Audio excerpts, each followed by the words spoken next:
aravuga ati tugereza ko ibyiza bibi bikagira bite bikadusanga imbere. Yego. Ni ukuvuga ngo iyi ni line iri apurika ku buzima bwa buri muntu wese.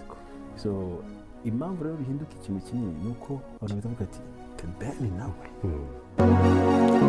Akenshi uzasanga iyo urukundo n'ubushuti birangiye ibyari indoto nziza z'urukundo zihinduka urwango, maze ubundi hagatangira kuba amacakubiri mu mitima y'ababiri bakundanaga. Hagati yabo bagatangira kwitana nta munoza ku karubanda, maze ibitangazamakuru bikabatereka ku karubanda. Haba harimo karagita y'umuntu ariko nta nubwo ari ibintu byakugora kwiga.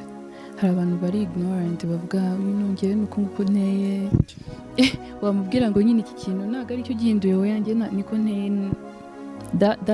That is so wrong. Mu by'ukuri uyu mureba ni umumama w'umwana umwe, ariko utamwitegereje cyangwa se ngo ubyiteho ushobora kumwitiranya n'umwana w'umukobwa w'imyaka 23. Gusa ibyo byose ntibyakuraho influence ndetse n'igikundiro afite mu rungano rw'iyi minsi, cyane ko abatari bake bamwibazaho ibibazo bitandukanye bati se ubundi n'irihe banga akoresha kugira ngo akomeze kwisanga ari Miss Igisabo w'isi w'iyi minsi.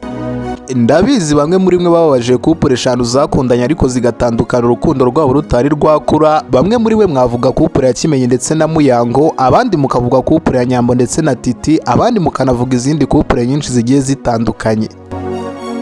Gusa couple ya Mugisha Benjamin ndetse n'Uwikeza Pamela, uko inkuru y'urukundo yabo yavuzwe ndetse igakundwa n'abantu benshi batandukanye, ni nako gutandukana kwabo gukomeza kuvugwa ndetse mu binyamakuru byinshi bitandukanye. Abantu benshi bavuga inkuru y'urukundo rw'aba bantu uko bahuye ndetse bagatangaza ko ku munsi wa none batandukanye, ariko ntibavuge cyangwa se ngo bagaruke ku mpamvu yateye gutandukana hagati y'aba bombi. Ibyo ndetse n'andi makuru yose utaruzi ndagira ngo tubigaruke ku munsi wacu wa none. Aha ni kuri Bless TV Empire, ndagushimiye wewe wemeye ko tugiye kubana muri iki kiganiro. Mwebwe tubana buri munsi ndetse namwe bashyashya mwiyumvemo ikaze, mwese amahoro rematanga akomeza gure mu mitima yanyu rwose.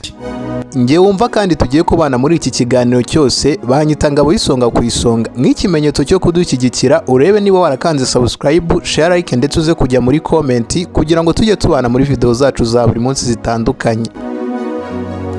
Benshi bakomeza kubavugaho inkuru zitandukanye ndetse n'amakuru badafitiye gihamya bagira bati niba mureka agende yabaye icyomanzi, bati nta mugore rwose muzima wasigira umugabo umwana mutoya nka Runa.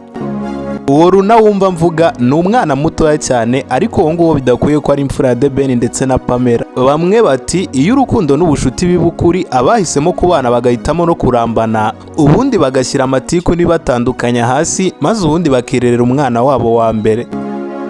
Abandi nabo bakagira bati ntago byari gukunda n'ubundi ko Uwikeza Pamela yari kubana na Mugisha Benjamin benshi bakunze kwita The Ben. Ngiye burya nabikunda nyine mbyaye sinshaka. Nyine wabaho udashatse. Abagabo barastressa. Umugabo nyine arahinduka.